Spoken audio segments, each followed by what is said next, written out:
Super Smash Bros. Ultimate. Ever since this game was announced, I've been waiting for this game to come out for ages, and now it is finally here, and now I get to talk about my opinions on the latest game in the Super Smash Bros. Series, Super Smash Bros. Ultimate. Is this truly the Ultimate Smash game? Well, today, we're gonna find out. As usual, we'll be going through a series of categories in order to determine this game's final score. So let's go! Number 1, Story. Just want to let you guys know right now, there will be spoilers in this section. You've been warned. So the story goes like this. All of the fighters are standing on a cliff with an army of master hands being controlled by the god of light, Gleam. Gleam wants to take over the world, so he kills all the fighters except for Kirby, who's the only one who survives. So then he turns all the captured fighters into spirits, and then he uses other spirits in order to make the fighters evil. So then Kirby has to fight all the characters in order to free them from their curse. Then, halfway through the story, another god shows up, the god of darkness, and then the two gods are fighting against each other for control over the world. But then all the other fighters have to defeat both the gods to save the world. Now, going further into the story can actually get pretty dark. If you get the bad ending, then Mario just straight up dies, and they show that in a cutscene.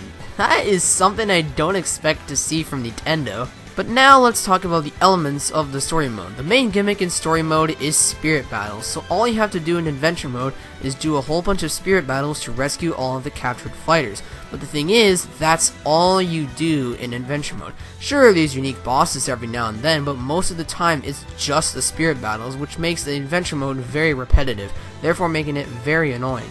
So overall, the adventure mode feels good, but because of the repetitive spirit battles, it feels kind of thin. Number 2, gameplay. The gameplay of Super Smash Bros. Ultimate likes to go back to the melee route, where it's very fast paced, and honestly, I love this style. It makes the game feel much more competitive, and that's what I really like about this more fast paced melee style.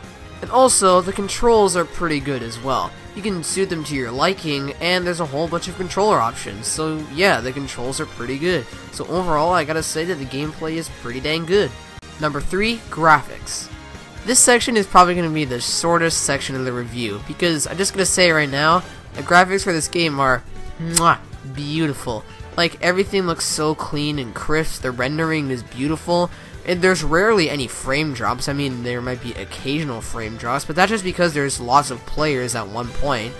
But other than that, the game looks absolutely beautiful. I don't see anything wrong with the look of the game. For the game modes in Super Smash Bros. Ultimate, most of them come back, and all of them are great, but the thing that's bad about the game modes is that they took away a whole bunch of game modes. There's no home run contest, there's no target blast, and there's probably some other game modes that I can't remember at the moment that are missing. But yeah, there's just a couple of game modes that are missing. And I know, Super Smash Bros. Is all about the multiplayer, but it would be nice to play those game modes as well. But other than the missing game modes, the game modes are still great as always. And number 5, characters. The main selling point to Super Smash Bros. Ultimate is that everyone is here. All of the returning characters from all of the previous Smash games come back in Super Smash Bros. Ultimate, and I love this. It gives all the players who play this game a much bigger opportunity to try every single character. And for someone like me who didn't get the DLC in the previous games, Smash for Wii U and 3DS, it gave me the opportunity to try characters like Cloud, Corrin, Ryu, and Bayonetta. And of course, the new characters are amazing. Inkling is a great addition to the roster, and Ridley and King K. Rool have been waiting to come to the roster for like ever. And also, the additions that we might have not expected, like Chrom, Dark Samus, and Incineroar, are pretty good as well. So overall, all the returning characters are great, and the new characters are pretty fun as well.